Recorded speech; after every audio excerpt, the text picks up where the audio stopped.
Auto section के इस special episode में आज हम बात करेंगे होंडा की दो लेजेंडरी बाइक्स के बारे में जो इंडिया में लॉन्च होने के बाद भी फेल हो गई।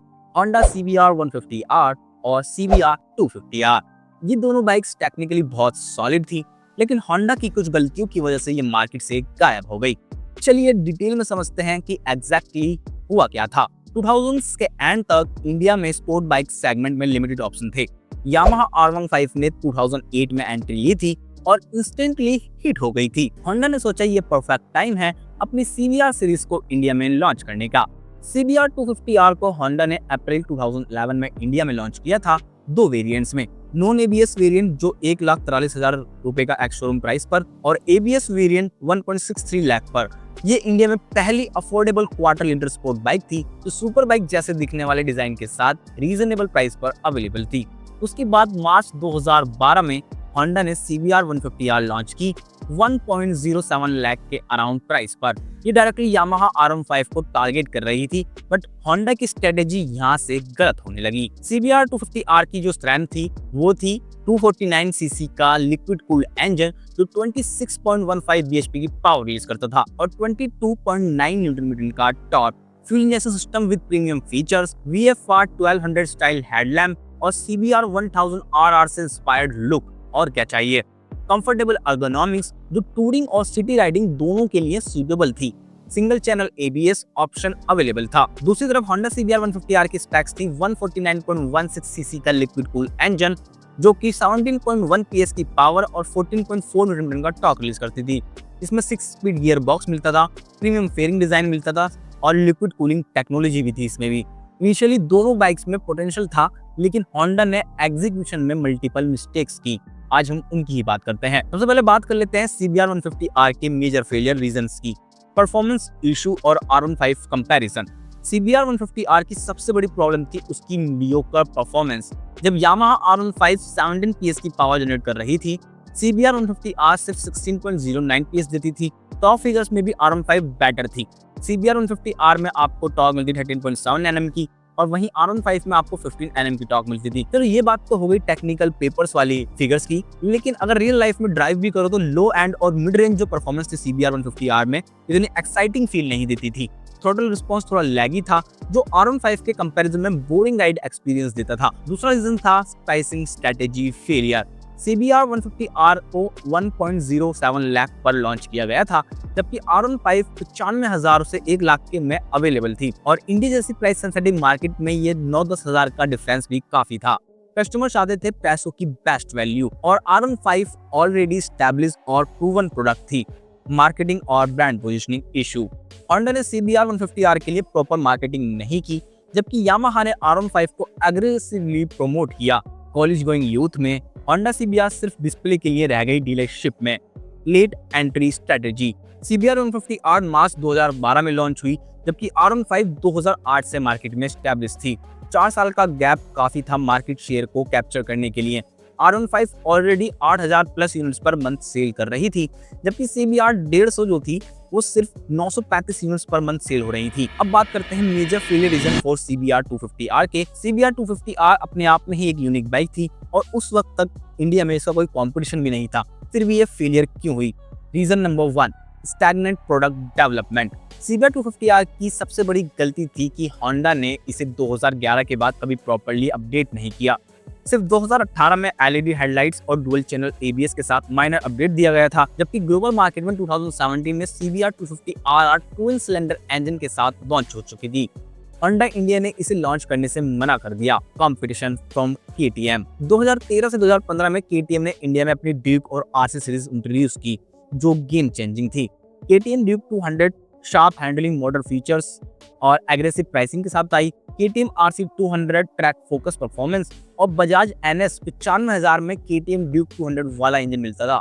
2015 में बजाज ने पल्सर RS 200 लॉन्च की जो CBR 250R से ज्यादा एक्साइटिंग परफॉर्मेंस देती थी।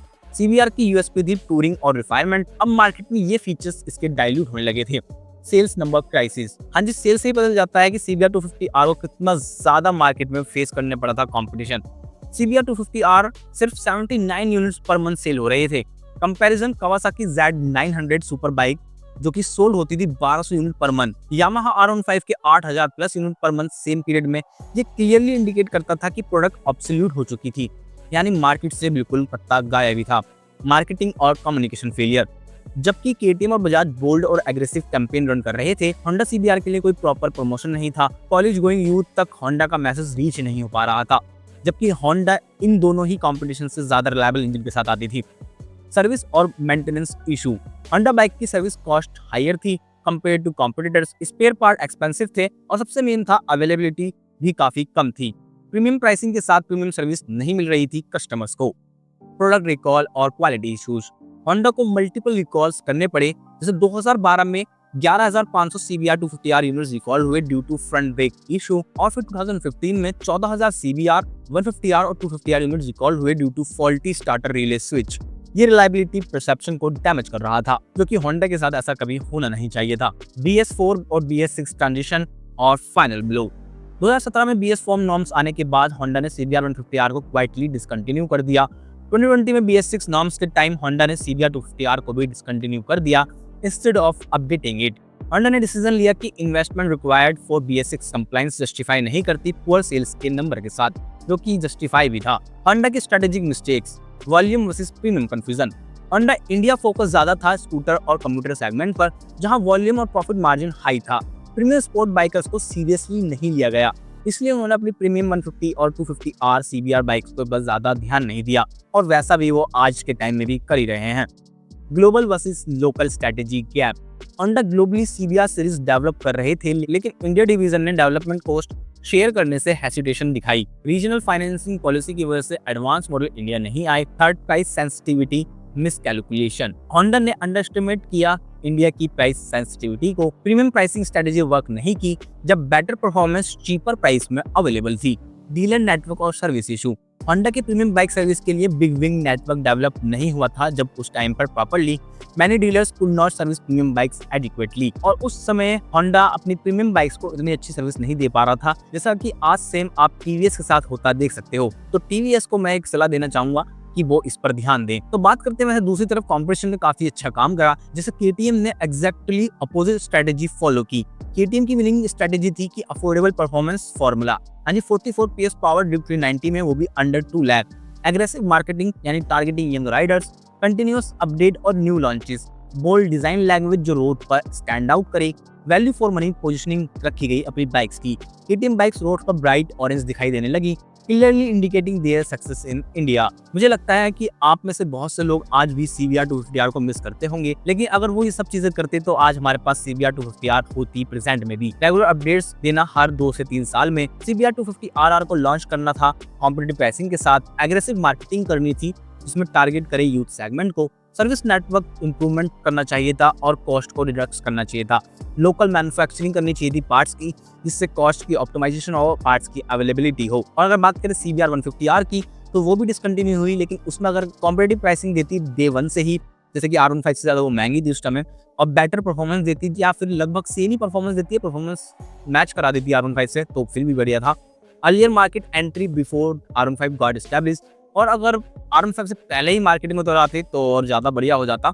लेकिन फीचर सबसे मेन था, फीचर अपग्रेड्स रेगुलरली, कि कंपनी को अपग्रेड्स 150R में भी देना चाहिए था, और स्ट्रॉन्ग डीलर सपोर्ट और मार्केटिंग पुश भी काफी इंपॉर्टेंट था। अगर बात करें आज की, तो आज भी CBR 150R 250R की लॉयल फैन बेस एग्जिस्ट करता है इंडिया में। Many enthusiasts still ride their old CBR with pride. International market में current generation CBR 150R advance feature के साथ आती है, जिसमें आपको 18.1 PS की power, modern design with aggressive styling, advance feature मिल जाएंगे जैसे कि USG fork, slip assist clutch, यानी कहीं से भी यामाहा R15 V4 से वो कॉम्पीट कर सकती है। होंडा ने recently CBR 150R design trademark India में रजिस्टर किया है, जिससे इंडिकेट होता है कि पॉसिबल है कि 150R जो CBR है वो कम बैक करे, लेकिन ऑफिशियल प्लान कंफर्म नहीं है। होंडा CBR सीरीज का फेलियर वैल्यूएबल लेसन देता है मैन्युफैक्चरर्स को, जैसे कि कभी भी हमें मार्केट के फीडबैक या कंपटीशन को इग्नोर नहीं करना चाहिए, और अपने प्रोडक्ट को कंटिन्यूअस डेवलपमेंट के लिए अपग्रेड करते रहना चाहिए। प्राइस पोजीशन भी आपकी मैच करे वैल्यू प्रोपोजिशन से। मार्केटिंग कम्युनिकेशन यूथ सेगमेंट के लिए क्रूशियल है। और service network quality brand perception को सिग्निफिकेंटली इम्पैक्ट करता है। Timing matters in competitive markets, और आप सही टाइम पे सही प्रोडक्ट लॉन्च कर दें, ये भी काफी इंपॉर्टेंट है।